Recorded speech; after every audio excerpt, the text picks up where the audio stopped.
This is Kanzenshuu, the podcast, episode 309 for the week of August 27th, 2012.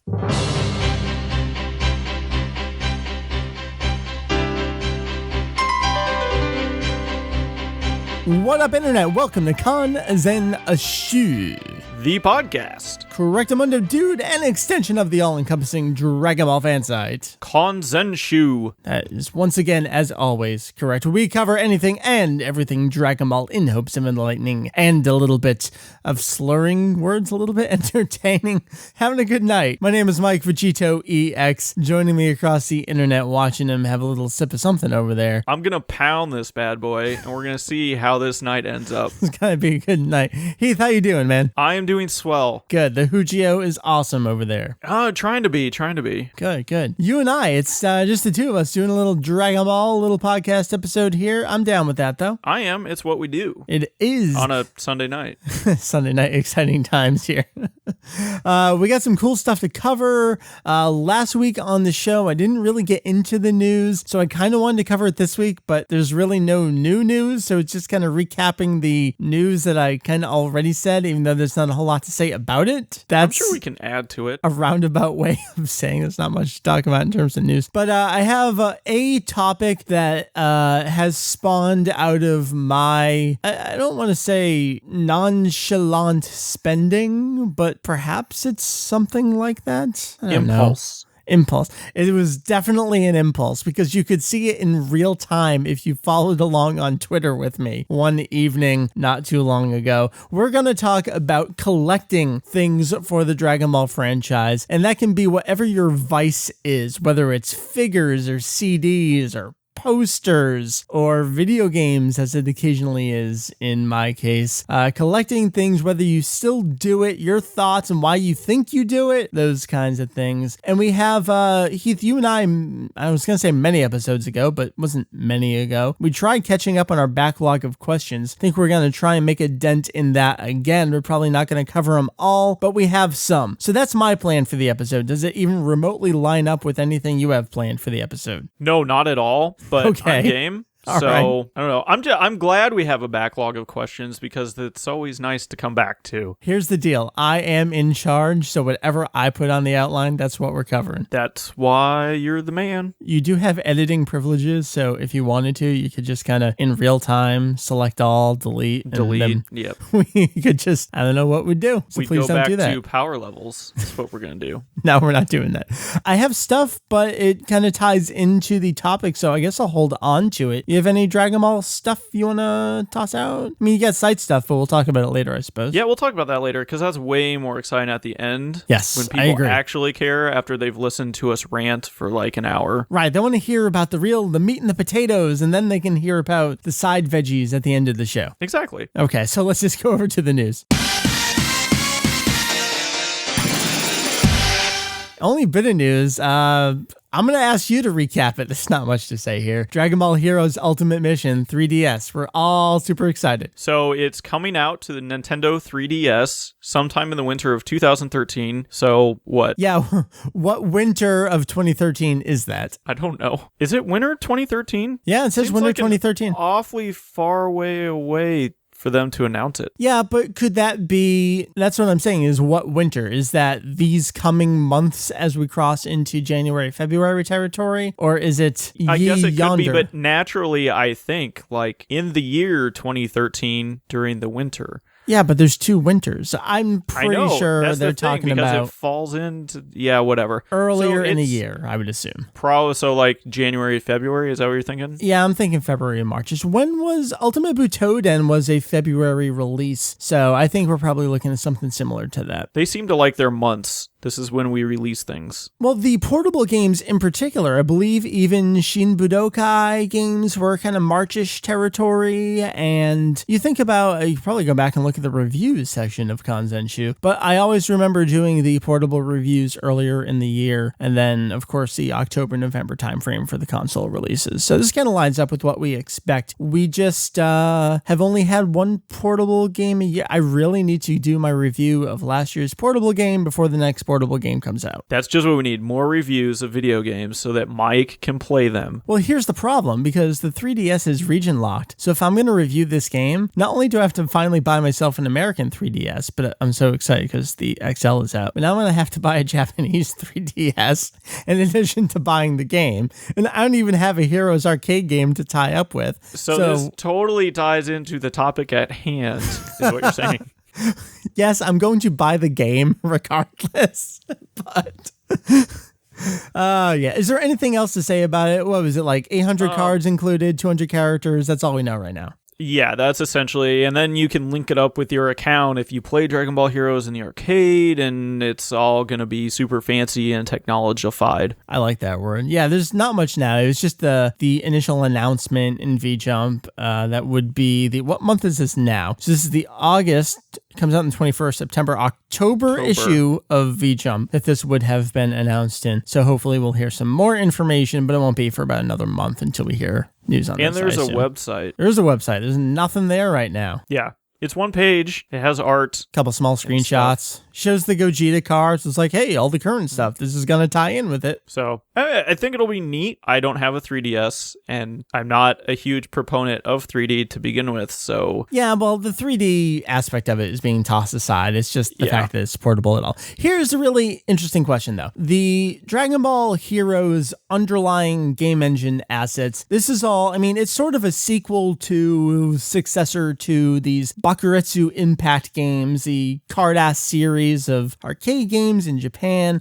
All that stuff is really using Dimps' models and game engine from the Dragon Ball Z, the Budokai series on PS2. That's the underlying technology here. So to do a modern port of those, it's like, well, the graphical presentation really doesn't line up with what we expect modern console Dragon Ball games to be. So portable space makes sense for that. But then at the same time, it's an arcade game that's revolving around these cards that you purchase. So how do you do that? Well, Dragon Ball has an extensive card-based history. Lots of the early Famicom games, the ones that weren't action-based, like a certain Mystery of Shenlong game that we'll talk about, revolved around cards, selecting cards. These are the attacks and these are the special moves, but they were internal to the game. Now we're in this modern era where they're trying all this merchandising stuff. I think this is the absolute right choice for how to handle Heroes and sort of bringing it home. I agree. To an extent, I think. Well, what extent? What else could you do with it? Well, I don't know what else you would do with it. I just know a lot of people would be like, well, I'd love to get it on my PS3. I know it'd look like crap.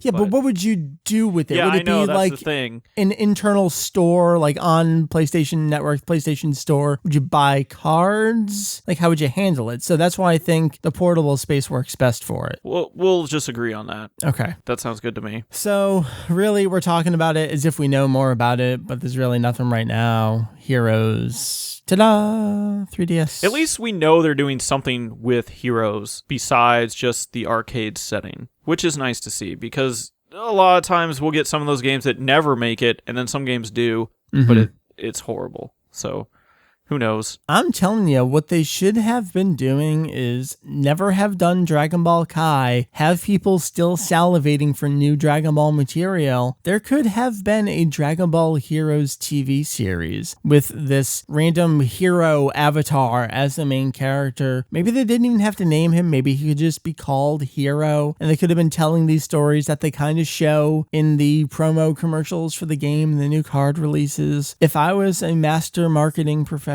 that's what I would have been doing. I would have totally bought into that too. Expand the franchise. New things. New things brings new blood. Whatever. All right, we done with Heroes here? I think we're done with Heroes. I think it's time to discuss your purchasing abilities. Or lack thereof in making smart decisions about? Well, yeah. I mean, do you consult your wife on these things? Occasionally. So let's talk about collecting useless pieces of plastic. Dragon Ball is kind of an intangible good because it's just this series of ideas and stories, but I guess the original manga is the most tangible version of it. Then there's all this other stuff because it's a marketing machine, a monstrous marketing machine, I suppose you could say. And there's so many different things, and we all get into it in different ways, and we like to show our love and appreciation in different ways. And the term I used earlier is whatever your vice is for the series. I have many. Music is one of the well-known VegettoEX vices. What is a Hujio vice for Dragon Ball? What must you indulge in? Books. Books. That sounds about right. Yeah. Because when I think of you, I think, sure, just like me, you've got all the Kanzenshuu and stuff, but you have the Boken, the Adventure Special, and I know you've got some other things in that realm as well. You've got all the Shenlong time, so not just the books, but all the things that go with them. Yeah, which I bought separately. It was one of those things that I had to track down because I wanted them. I only had one originally, and then once I found out what it was, I was like, oh, well, now I can't get the rest of them. That makes sense. That carries over to me, where another one of the things I must indulge in is Dragon Ball video games. But I'm getting to the point where I'm looking at my collection and going, well, I only own the cartridge of this. It doesn't come with the box and the manual. So over the last couple of weeks, I've done a little bit of replacing that collection. I owned Legendary Super Warriors for the Game Boy Color. You remember we were talking about this. Really the game that kicked off the renaissance for Dragon Ball in 2002. I only owned that as just the cartridge. I was in college at the time, so I was buying things on the cheap, and I just got the cartridge. I saw a cheap version on eBay that was super great condition with the box and the manual. I said, I'm gonna bite on this. Great. After I got that in, I took a look at my collection and said, all right, what else do I own cartridge only of? Oh, Dragon Power for the NES. Now, Heath, you of course know that this game was released for the Nintendo Famicom in Japan as Shenron no Nazo, or The Mystery of Shenlong. We traditionally think of this as the first Dragon Ball video game, but it's actually the second game, if I remember correctly. The first Dragon Ball home video game came out for a cassette console, right? Yes, it was a Super Cassette Vision. The Vision, right. Dragon Dai Hikyo, which was the great unexplored dragon region. Okay, so that was the first Dragon Ball video game, but no one ever really thinks of that because it wasn't a Nintendo console. Well, and on top of that, it wasn't Bandai. It was Epic, so it's not even listed in the Kanzenshuu because all those games are mostly all Bandai games. Right, the Bandai in their imprint, Bon Presto and stuff, right? Okay, so there was that, but Mystery of Shenlong we kind of all think of as the first one. It came out in North America as Dragon Power. Now, I know we've talked about this quite a bit, but for those who don't know the history and everything that went down with this game, Dragon Ball obviously was not out here in North America during those days. And what they did with a lot of anime-based games back then was just kind of repurpose them with different titles and maybe rename the characters. So Dragon Ball The Mystery of Shenlong came out as simply Dragon Power. Goku remained as Goku, but Bulma was renamed as Nora, and the Dragon Balls were simply crystals or crystal balls, and the panties were censored into sandwiches that were wished for, oolong in the wishes. So there are various things like that where the game was adapted, and of course Nintendo's censoring at the time. Those kinds of things went down with the game that we received as Dragon Power. It would be the first and last Dragon Ball game we received in North America until Final Bout later, I believe 11 years later in 1997. Well, and then they did some other weird stuff. Like, didn't they change Goku's hair and like gave him a headband? Made him look a lot more like Chinese, almost like a monkey sort of thing. Mm-hmm. And then, I mean, I know I've linked this in the past as well, but the first issue of Nintendo Power has a preview of this game, and it does mention that it's based on Journey to the West. They ignore the Dragon Ball origin of the game, but they mention Journey to the West, so there's some interesting stuff in there. If I can dig up that scan again, I'll try to link it with this episode. Now, I have a question for you. Sure, please shoot. Because I know in Japan, Mystery of Shenlong was released with Dragon Ball DS2. Correct. Was that also the case in North America? I can't remember.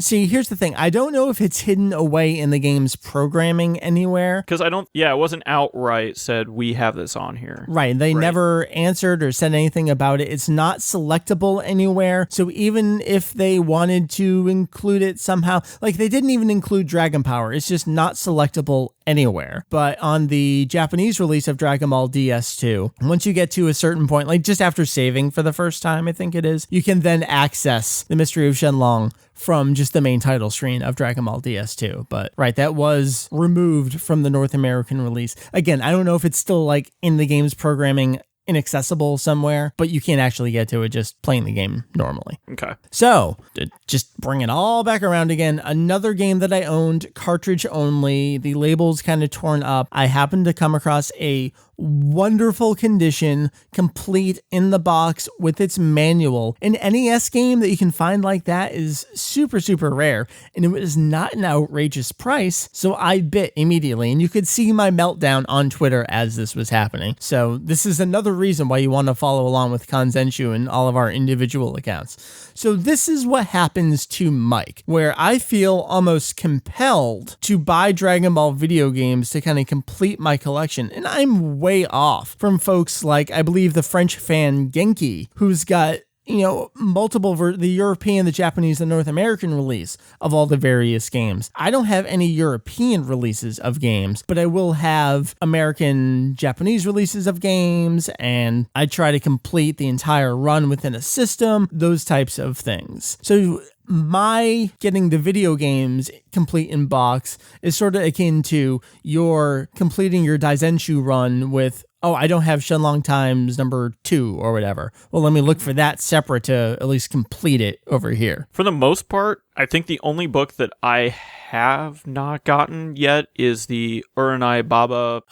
whatever the hell that thing was. Yeah. That would tell your fortune and you could look stuff up. I don't even know if I'm ever going to buy that, but yeah. I have, that and the Annie manga. Those are really the only things I don't have. Well, you at least have a couple of those, right? Yeah, I have a few. Just to see what they're like. I made sure I got the first one and the last one, and then I just have a few in between.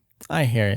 Because I have things like that too, even within video games. For a while, I was going like, oh, well, I have the Japanese release of this. I don't really need the North American release of it. But now, as I fill in more holes in my North American release, I actually thought that I had completed my North American run, but then I totally forgot that for the entire PS2 era, I had my Japanese PS2 and I was buying exclusively the Japanese releases of those games from DBZ 3 onward. So I'm missing American releases of, I do have the first Sparking Budokai Tenkaichi, but I would need 2 and 3 there, and I have the American release of Infinite World, but not the Japanese release of Infinite World, and I have the Japanese release of Super DBZ, not the North American release of Super DBZ. So I do have things like that, but now as I'm closer, like I was saying, as I'm closer to completing those runs, I'm thinking, well, I should just get it to say that I have that complete collection, that complete run within that system. And that's where that little space in my brain starts clicking, and I know I should be ignoring it, but I have the occasional time to myself, and I'm like, eBay, it's only $8, done, shows up at my door 2 days later. There's a reason I don't go on eBay very often. It's dangerous, man. Once I remember that it exists, which means that most people have forgotten it exists, which means I'm going to get good prices on it, it gets dangerous. Not too dangerous. I mean, and still paying the mortgage. Everything's going pretty good in that respect. So you and I are very similar in the fact that we are, I will use the term completists. Yeah. Like, typically, if I get one thing, I need to get the rest of them. And that's one reason why I never bought any of like the Japanese R2 singles, the Dragon boxes and stuff like that, because I know once I start buying a few, I would just want to own them all. And there's really no point. Then you would have all of the Japanese Dragon boxes, but then you start buying those R2s, you're going to want to get all the R2s. You essentially have duplicates of everything. Yeah. And that's dangerous territory. It is, and it was something that I did not want to do. I do have a few of the Dragon Ball Z singles, but only because Tanuki was giving them away. He's like, does anybody want these? And I was like, sure, I'll take a few. I got a couple of his broken ones myself. Yeah.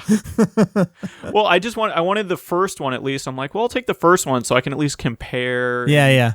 Then later on the website, I just included some screenshots of the menus from all the first discs. All right, so that leads me to my next question within this discussion is, do you use running the website as a crutch or as an excuse to kind of further these collections in ways that you otherwise might not be able to justify it for yourself? That's unequivocally yes, I do. Because I do too.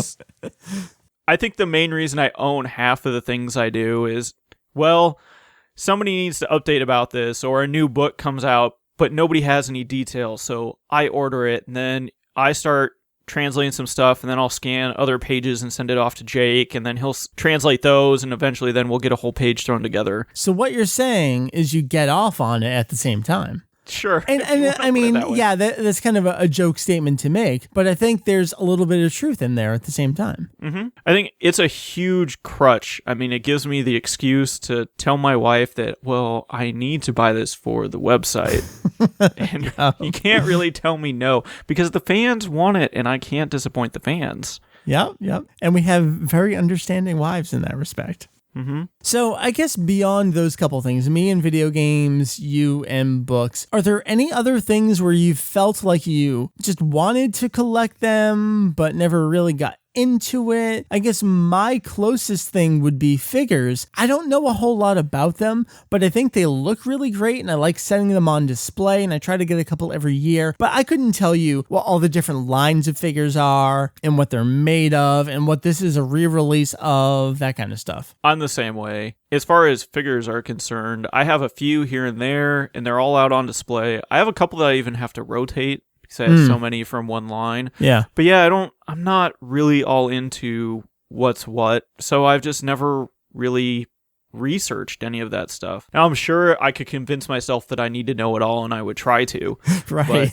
But at this point, I've just kind of picked my certain fortes, and that's what I go with. Yeah. The other thing, I mean, there are so many things I would love to own, but it's just not feasible for the most part, or they're all discontinued. They're not around. They're only sold in Japan, things like that. There's two parts there. One is, well, this stuff just isn't available, and, maybe I could track it down. It's not even the same degree as a Kanzenshuu, where it's, all right, I know this is going to pop up on eBay. If I really need Kanzenshuu 7, I can pay $70 and I can have it this week. But if you're talking about older figures and maybe even some older CDs, you're not necessarily going to be guaranteed to find it somewhere within a reasonable amount of time. But then the other side of it is, and I don't want to play the, well, we're getting old card, but it's, we have other things in our lives now. And yeah, we can convince ourselves that, oh, there's a new CD, I have to get it. There's a new book, I have to get it. But it's not like we really can go and get everything. And that's just a matter of budgeting, but also free time, just other life priorities. Yeah, I mean, I just bought a house, so yeah.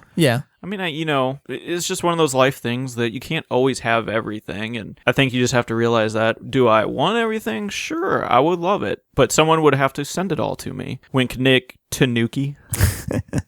It's very different from how I remember being in college, where it was, I would just see various CDs on eBay and I would just buy them because they were there. And it's not like I was making the money I'm making now in college. I suppose I had enough, but I just felt like, well, I don't have any real responsibilities or repercussions to me purchasing all this stuff other than maybe telling Mary, well, I guess we can't go out tonight. Let's just go eat at the dining hall or something. Yeah. I mean, those were the thoughts back in college as opposed to now where it's like, well, I got a work function this weekend and, I guess I should pay more attention to that rather than, digital Dragon Ball The World. I still don't own a copy of that yet. I guess just for a little backstory, I guess for me, a lot of my collecting started while I was in college. Like I had a few things here and there, but it was after my sophomore year of college, which was a little after all the Dragon boxes had just been announced and the Kanzenshuu and all that. I just got a really good internship, so I had some good money coming in, and then over the summer I would just go home and live with my parents and work my internship and not have to pay a dime for anything. And so it was really bad because I bought the Dragon boxes as they'd come out, then I bought all the Kanzenshuu, and once I had all the Kanzenshuu, I was like, what about the Tonkobon? I'll look those up, and then I just bought all 42 at once. It just came in a giant box from Amazon Japan. And it was like, what have I done? Yeah. And within, I think, 2 or 3 years, my dorm room had just exploded with Dragon Ball stuff. Yeah. And that was my crutch. And ever since then, I've just been buying stuff here and there. Just another earlier one was talking about was music, where I just mentioned in college it was, the Legend soundtrack, the Ultimate Battle 22 soundtrack. But at the same time, I'm really glad I did all that. Have you tried looking for the Legend soundtrack lately? You can't find it. So those kinds of things where I can go upstairs and say, here's the Legend soundtrack, here's Ultimate Battle 22, here's Super Gokuden, here's the Final Bout soundtrack. I have all of those at my disposal, so I'm kind of glad that I took the hit back then. But I say all this and I feel like I'm giving awful financial advice to the younger fans out there. And I know a certain financial planner may be listening to this show and thinking, oh my God, I didn't know all this. And you still have these thoughts. And Mike, I think we need to sit down and talk. So I don't want to say this is the way that you should be a fan, but I also feel like you're probably going to do it that way anyway. So I'm kind of just reinforcing your lifestyle if you're of that age. Maybe that's bad. No, I think that's pretty much the way it is. Most people in fandoms like Dragon Ball, like what we see in our community, they binge. Those people buy things. You put out a collector's box set of something and we buy it. I mean, there's a reason they make it, because they know I don't want to say we want it, but deep down we want it and we purchase it. So yeah, I think everyone just does it. Now, like you had said, everyone has their own vices depending on, what it might be they're specifically looking for, because not everyone's just going to buy everything. That's completely unpractical. Right. For some people, they can't care any less about owning the TV series, which is funny because you feel like, well, that's the main thing. Like Dragon Ball, that's what Dragon Ball is. Maybe you go back to the original manga, but to think that there are fans who are super, super into it, but that's not their primary want of ownership. But Dragon Ball is so huge, there's all these other things you can get exposed to. Well, and then that's the one thing you bring up is, are you an anime fan? Are you more a manga fan? Because some people only read comics, and so they only want to read the manga, and some people only want to watch things on their TV, so they don't read the manga. So a lot of other things play into it, I think, as far as what you want out of it. And so that's what you look for. I hear you. I guess I kind of want to just turn it on over to all of you folks listening. I just tossed this out on my regular Twitter account, @VegettoEX, just because that's what was available to me at the time. But I asked, do you feel compelled to collect things anymore? What are those things you still like to collect? And why do you think you do it? And we got a bunch of responses, and I think people are kind of taking this internal look at themselves and maybe reevaluating why it is they do the things they do. So I think, Heath, you and I will just jump back and forth on a lot of these folks and see what they have to say. We'll start it off. Our buddy Inagata Debita says, no, I don't feel compelled anymore. I'm really struggling to find the motivation to spend money on the remaining Dragon boxes. I think that's a great example, because we finally got everything it is we wanted to get. And is it one of those cases where, all right, there it is, maybe I don't need it right now? Yeah, which is one problem that Funimation ran into. Yeah. So I think they were counting on folks like you, Dustin, where it was, you said you wanted it. All right, let's scale back this release a little bit. We know Mike's going to buy it. We know Heath's going to buy it. We're not entirely sure that Dustin's going to buy it. So instead of printing 3, let's print 2. And then they go bankrupt. No, they didn't go bankrupt. They did. No, I'm just saying, if they only made 3 copies. Oh, yeah.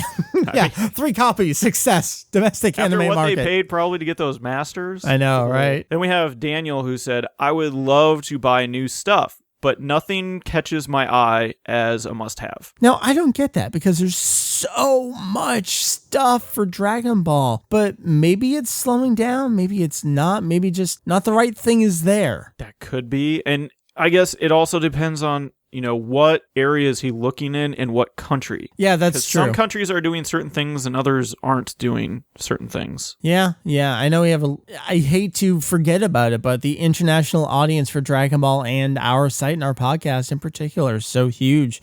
We need to step outside of our North American viewpoint here. I know I'm just looking down the list. I know some of these people don't live in the US, so have to keep that in mind. I know the next dude here, Ryan, Dragon boxes and maybe some figurines collectibles. So Caster's thinking, all right, definitely the Dragon boxes and maybe some other little stuff here and there. So he's got a priority. That's good. Kind of like when we go to conventions and, hey, I'm going to pick up like 2 or 3 figures while I'm here. Right. Like maybe I have my main goal is usually, at least at Otakon and other places where I know certain dealers are going to be, all right, I'm going to get, those couple figures, but I know that person's going to have the movie pamphlets. So I'm going to run over there. And then you beat me to them. Rip it out of Heath's hand and say, I try to beat you with them. Fucking A, man. I got the movie 4 post. Oh, wait, I don't. Oh, fuck. I just bought it. And then we have Joe, Mr. Tanuki Kuribo. I used to collect the DVDs since each version was a tad different than the last. But recently, all they've changed was the packaging. Also, since the Dragon Box releases, I feel like any other purchase is a complete waste of money until a Blu-ray release, that is. See, I mean, story of my life with Dragon Ball Z Movie 1 there, where every release was slightly different than the prior release, especially back in the age of separate media for separate versions of the show. But we are getting to the point where the Steelbook, the double features, those were re-released, just different packaging, more movies per set and all that. So there's no real reason to re-buy it again. Unless you super like the cover art. Which is horrible for people that are completists. Yeah. It awful, really man. is. Awful. Again, see Movie 1 collection.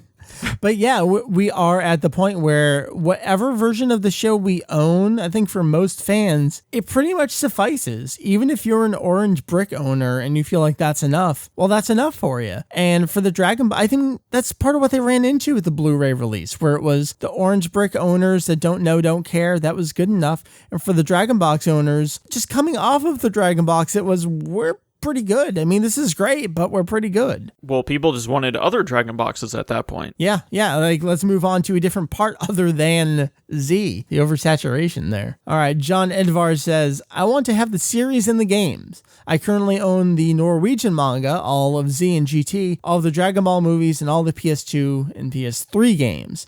So I think John's starting to head into my territory where I'm starting to complete these things. And I've got enough of them. Well, I might as well just go all in. And then you have people that own this series multiple times in multiple ways, which is just horrible. Heath, just think about how many times we own, just pick a random chapter in the manga. We can own the Tankobon, the re-released Tankobon, the Kanzenban, and then you get into like the Animanga and then the TV adaptation of that chapter. If you want to go outside of just the printed book form, it gets dangerous, man. And then if you start throwing in like all the Viz releases. Yep.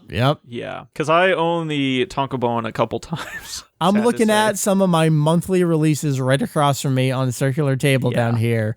And then the large size and then the Shonen Jump size. Shaking my head. Only at yourself.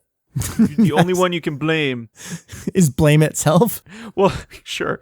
Don't point the finger, Mike. Point the thumb. right.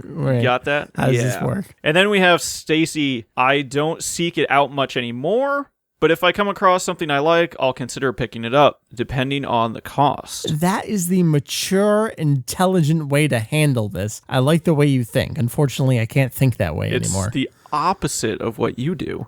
Where I don't even look at it, I just buy it. See, she doesn't seek it out, but if she finds it, then she'll compare costs and maybe pick it up. Whereas Mike looks for it really, really hard, and then no matter what the price, he just buy it now on eBay. No, that's not entirely true. Isn't that how it goes? I do have prices in my head that I will not go above. So how many copies of Dragon Box Z2 from Funimation do you own? What do you think's taking up all that space over there in the dungeon? I knew it! It's Mike's fault. He did it. If somebody would just have like stockpiled a bunch of them. Can you imagine? No. I know. God, if only I knew. All right, next down on here on the list. All right, Andrew says, still waiting on that perfect English manga release. Is this the one thing I do want to collect? Too bad it'll never happen. So here's another great example of folks waiting for that version of that thing that they want. It's not available yet, but when it is, and I guess you can say if it is, that's the situation where we'll see them go all in on it. Well, how many people never bought the Japanese release for the Jump Super Anime Tour special? Still waiting. They're waiting for Funimation to put it out. I know. I hear you. Those poor people. Yep. Soraya says, I always get the urge to buy more Dragon Ball related products, especially figures. Maybe it's because I'm a huge geek for the series. So there you go. go. Welcome to the club. Just All impulse, no rational thought there. Always just urges, just flying out of his pants there all the time. It's like a horny teenager. You make horrible visuals on an audio podcast. I do, and the best part is you have visual of me. I know. Just and there's hand motions, making and obscene things gestures flying out of your pants. I don't like this. All episode long. I'm gonna turn this video off. Oh, is it me? Yes. Is that what we're doing here? I don't know what's going on. I think so. Drabaz, when it comes to DVDs, I don't want to run into a situation where I don't have a particular version of an episode. Welcome to Mike's Closet, where all the versions of all the Funimation DVDs, they're hanging out. And Mary's like, well, why don't you sell it? Because with Mary, she bought the new Gem Complete box set collection, and she sold her prior releases. Because Gem was a weird case where they didn't put out the last season when it was initially released, and then there was another version that was announced. It was going to be the complete thing, so she sold those all. But then this new set ended up not having, like, the colors were different than the prior set, and the audio mix was different, and in some openings it's out of sync, and she actually kind of regrets selling those prior sets just to go back to some of those versions of the episodes. I don't have a case like that. You need me to dig up Ginyu Double Cross? I know exactly where it is, VHS and DVD over in that closet over there. I can do it. And I think Doug is in my boat. He has learned from the master. Well, you just don't get rid of things, period. No, I just start stacking them in that closet over there. That's the giveaway closet, Mike. It is. The giveaway box is in there. The reason why we haven't given things away is because I can't get to the giveaway box. All right. So next up we have Jacob, and he says, I collect what I like, case-by-case basis. Smart man. I think that's the way to go sometimes. I have no commentary. It's the smartest thing we've heard all episode. He's a bigger man than us. All right, Daniel says, depends. I have the Dragon Ball and Dragon Ball Z bricks. Also have all of Kai, but none of the DBZ movies since they did the poll about more Dragon boxes. So again, kind of harking back to what Andrew was talking about, where it's I'm holding out hope for this perfect release of what I want, even if I'm just being strung along the way. Well, and then in the same vein, we have Miguel, who says that if Funimation decides to continue releasing the Dragon boxes, then he would continue to collect them. I like that. Almost antagonizing Funimation there. Well, if you just put them out, then, you know, I'll buy them. I'm there. Come on. Love it. I think a lot of people have said that. Yeah. Just saying. Just saying. All right, Anthony says, just DVDs, Blu-rays, and manga guidebooks. If we get the movie / Dragon Ball / GT Dragon boxes, I'd be there day one. Same with English Kanzenban / Kanzenshuu. I don't know. I think that's saying too much. Or it's like, well, if you just put this, and this, well, of course I'll buy them all. But well, I great. agree. One guy will buy it. We might as well do it. I'm still all in with you, Anthony. I agree. Yeah. All right, then we have Gabe.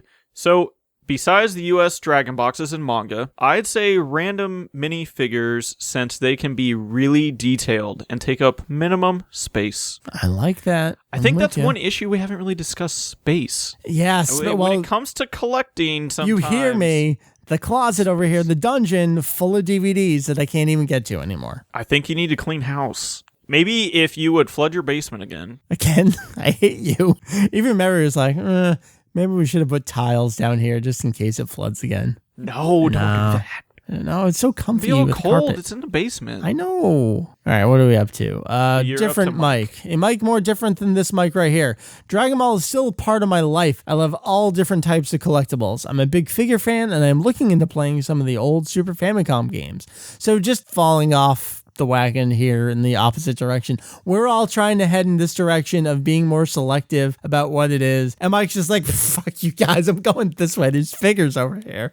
Screw you guys. Well, have you noticed, I mean, maybe it seems to be a trend to me that just as a series has been out longer in the US, especially in Japan, it just seems like some people don't buy as much, which has resulted in lower sales per se, and and then they want to get newer generations in, which we've seen in Japan, but I think not so much in the US, because when they came out with Kai, we didn't really get a bunch of merchandise as far as I know. I'm kind of shocked. I figured they would strike some kind of deal to do some more figures or something. Oh, well, less things for us to buy, right? Yepers, I'm cool with that. All right, we have our good buddy Sean, who you just listened to last week. I love me that original manga. if Viz decided to release faithful perfect edition volumes, I would sell a kidney for them. 1 kidney for sale. Come on, Viz. You know they need kidneys.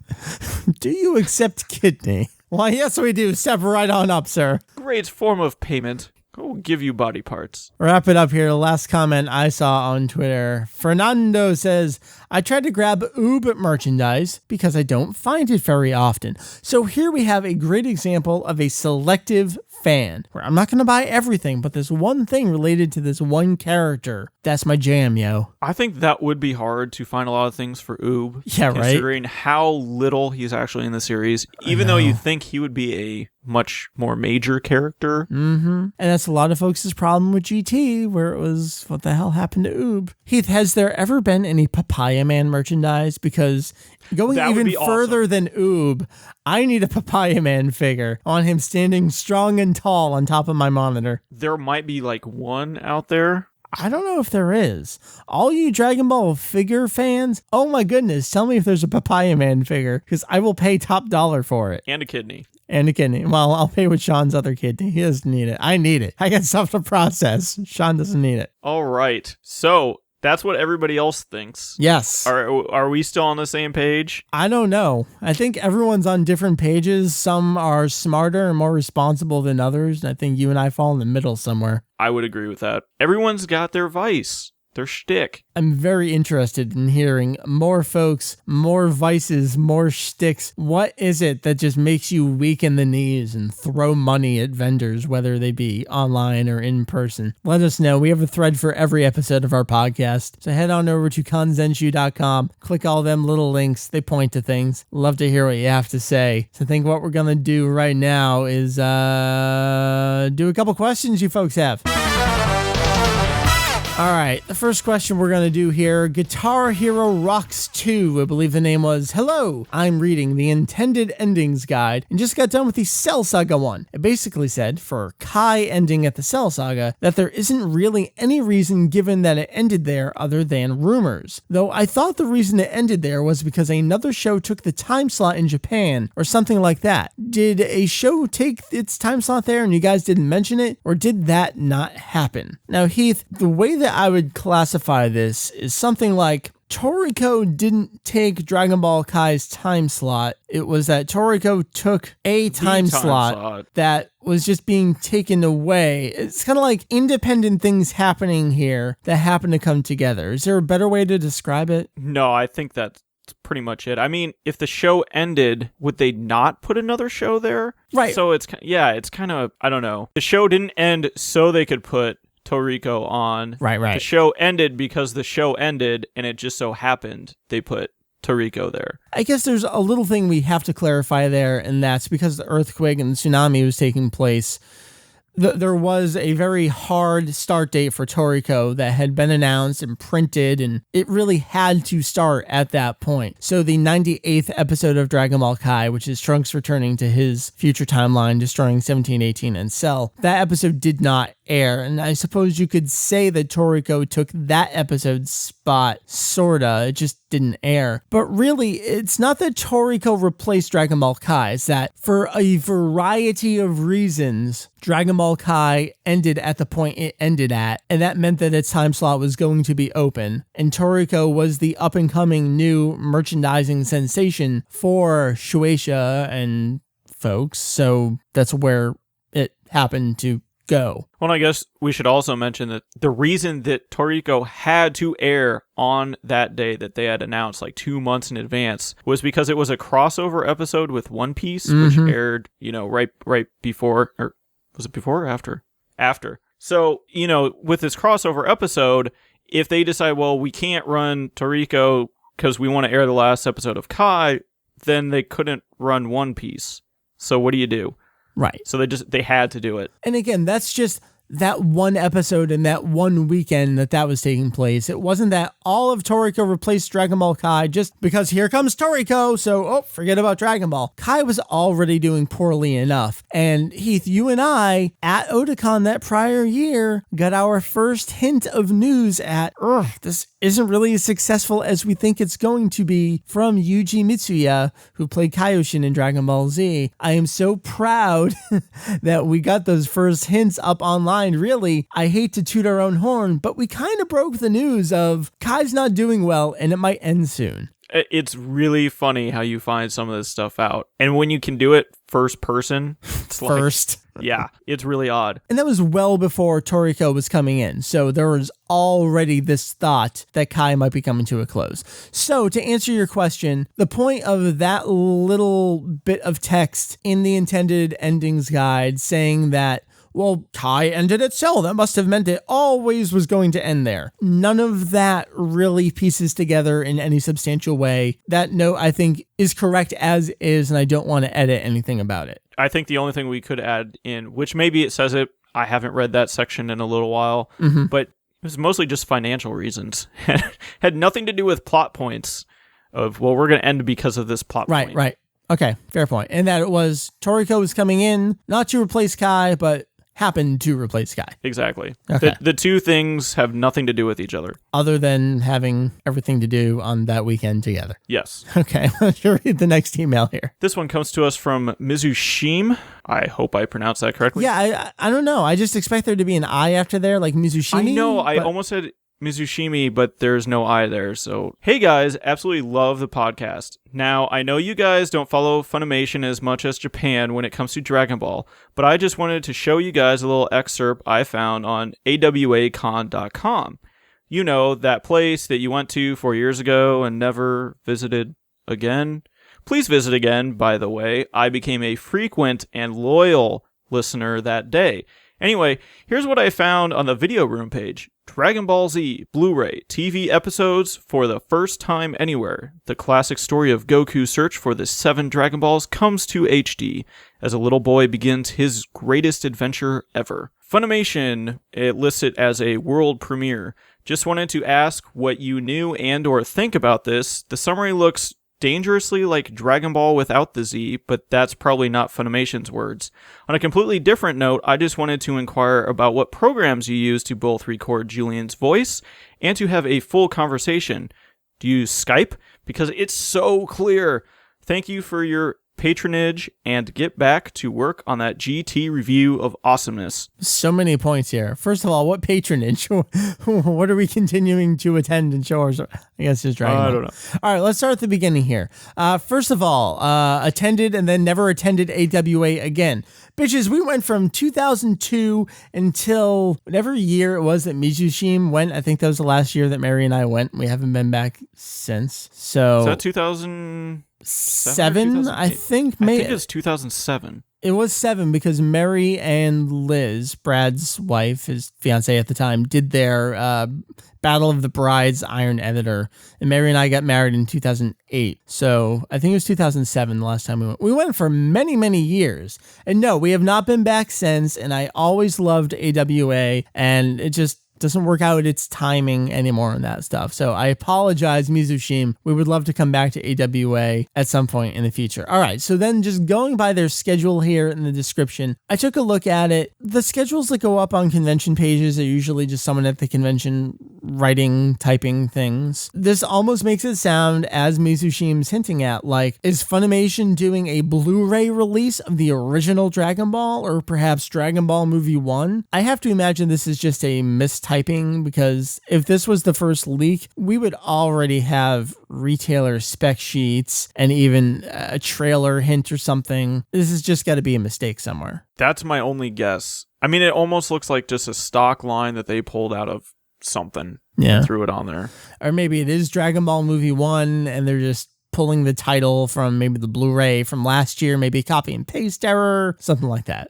I wouldn't read too much into it. So then, all right, we're moving down here. What do we use to record stuff? You're not Julian, but everything is still exactly the same in terms of an answer. We are talking over Skype, but the way that we do the podcast now is because everyone's technologically proficient. I have everyone record their own audio on their own side of things. So that's why you don't hear Skype noise when we record with people. You don't hear them like falling out of sound and a little bit of garbly and all that stuff. There's no bandwidth. No. Destroying our words and stuff. None of that stuff. Heath is using the USB version of the microphone that I'm using. I have a full mixer set up over here because sometimes I have multiple people. Julian just has a relatively okay headset that he uses over there in Japan, but I run noise removal on him and he records on his own side. So that's why it sounds relatively okay with no Skype noise, even though I record with him from Japan. So there's a little bit of your podcasting behind the scenes there. So I guess let's wrap it up with our last question here from Jareth. Jareth wants to know and says, Dear Kanzenshuu, hey, that's us. First of all, I'd like to thank you guys for the podcast. I really enjoy being kept up with what's going on in the world of my favorite franchise. Aside from that, there was something interesting I wanted to write in this contact thing. Jareth used the contact form that you can find on every page on Kanzenshuu. I visited Nicktoons website for Dragon Ball Z Kai to play their trivia game. Being a fan of the franchise since around 2001-ish, I figured I would be pretty good at this. I then came across a question that asked, how many times has Goku passed away in the series? Naturally, I answered 2. I was then told I was wrong. I just found this interesting, and this was the only thing I could think to write about. Thanks for such great content. I'm really enjoying the animation styles guide. So Heath, all right, let's break this down. How many times has Goku died? And this gets tricky because of multiple timelines. Oh, God. All right, so first death. You're going multiple timelines on me? Let's do our timeline, at least easily enough. First death, Piccolo kills him and Raditz with the Makanko Sappo. Correct. Second death, he sacrifices himself. When Cell explodes, he teleports him to Kaio's planet. He explodes there. Blah, blah, blah. In the standard series, and even throughout Kai, if you think of just Kai as, it ends at Cell, so if something happened in the Buu arc, maybe it doesn't count. Goku doesn't die again in the Buu arc, so 2 really should be the complete correct answer, even taking into consideration Dragon Ball before that. But he doesn't die in Dragon Ball. I know, that's what I'm saying, that even if you take that into consideration, 2 is still the correct answer. So what is Nicktoons looking for? I don't know if they provide a correct answer. The only other thing I can think of would be, well, he dies in the alternate timeline from the heart virus. So is that a third? And then there's GT, where people love this page, and I'm so glad they do. The amount of search traffic we get for what happens at the end of GT, don't understand. People love that. And I have what I think are some pretty convincing arguments for Goku may have died during the fight against Ishinran. But I think 2 is the right answer, the best answer. In the context of Kai, Convince me otherwise. I don't know how I could. It's because it's a Kai website. Even if you go by Kai, Goku dies twice in Kai. Exactly. Maybe he doesn't die. He just went to the next dimension. Don't even. I'm sorry, what year is this? This is 2001. No, it's right 1996. I'm a freshman in high school. It's fantastic. I don't know what's going on. I'm pretty sure a friend told me that Broly resurrects Nappa and Raditz to fight Goku in one of the later Dragon Ball Z movies. I'm so excited. Where do you buy Japanese Dragon Ball stuff? I don't know. I can't wait to go buy it all. Yes! Hong Kong. Hong Kong. You tell me how to get to Hong Kong. Let's be done here. Okay. I gotta get up early and go to work. That's what you say to the ladies, right? That's what I'm gonna say to you. I'm sorry, I can't stay and cuddle. I gotta get up early and go to work. Sorry, Heath. Yeah, I gotta get back to my place. I got Dragon Ball at my place later. My bed's a lot more comfortable here. Man. All right, why don't you give me a rundown? What have you updated lately on the site? My God, what have I done? What have you not done is a better question to ask you. The animation styles guide has been updated. It will be updated tomorrow-ish. And then I've added Dragon Ball Z episodes 36 to 74, which covers it covers the Namek arc up until the defeat of Captain Ginyu. Okay. And hopefully I will be moving on to Frieza sometime soon, and we can just get these things all up there. It'll be nice and pretty. I wish I had interesting things to talk about. I've done a lot of site work. It's just been all really boring behind the scenes stuff. Well, I've done a lot of that too, but I never detail any of that because it's stuff that nobody is really going to notice. No, and I can't even talk about, like, it's not, how do I even describe some of the stuff I do? Well, I changed some of the CSS styles here and there, so maybe people have noticed that. I don't know. I'm sure. And then I have a couple other pages in the data book guide that will hopefully be going up sometime soon once I get some translations back from a certain person in a place that we cannot name because it's super secret. I like it. I'm talking about Jake, by the way. Oh, is that who you're talking about? If you didn't know, he's on the moon. He is cracking away at that moon cheese with Toninjinka. No, he's on his way to Mars because he has to fix the rover. He does. I like it. Intergalactic man of translating mystery here now. Exactly. Awesome. All right. So that's what I have. I think that's really all we have going on. I think there will be a couple things coming up here and there, but I may go on hiatus at any point for like a week or two, but you're allowed. We will let people know when I am no longer available. All right. Probably through you. I'll find a special guest host. I don't know who it could be. It's gotta be Mary. Yeah. I don't know. I got Julian too. I haven't talked to him in a little bit, so we get the other international man of translating mystery back on the show too. Well, now he's back in Japan. Yep. Regular schedule. You can't have him in-house. No. Which is so sad. I always have to remember, all right, I'm texting Julian. Wait, what time is it in Japan? Oh, it's 3 a.m. I better hold off. I did that. I added Tokyo to my international clock list. Yes, me too.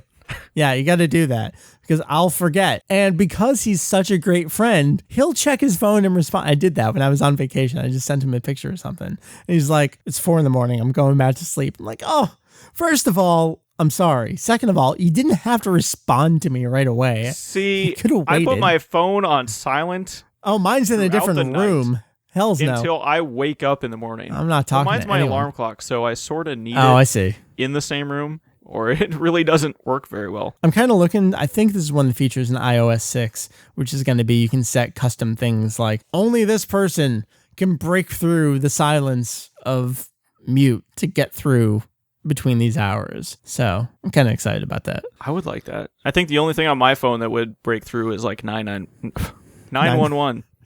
I'm done. Neither of us know what's up. All right. Horrible. Heath, Kanzenshuu, spell the URL for him. URL is www.kanzenshuu/index.php. I guess you can do all that. If you want to add all that at the end. $UTM equals first. Oh, I forget what the other parameters are. I did a little Facebook experiment. It didn't go so great. I'm going to keep trying new things. I wasted money. Oh, well. Heath, thank you, sir. Thanks for having me. It's been a fun-filled evening. It has been indeed. All right, I'm going to go chill for a little bit. You're going to chill for a little bit. This has been episode 309 of our podcast here at Kanzenshuu. We'll check you back next week for episode 310. That's 310. Heath, closing comments, and go. Everybody stay safe out there and stuff.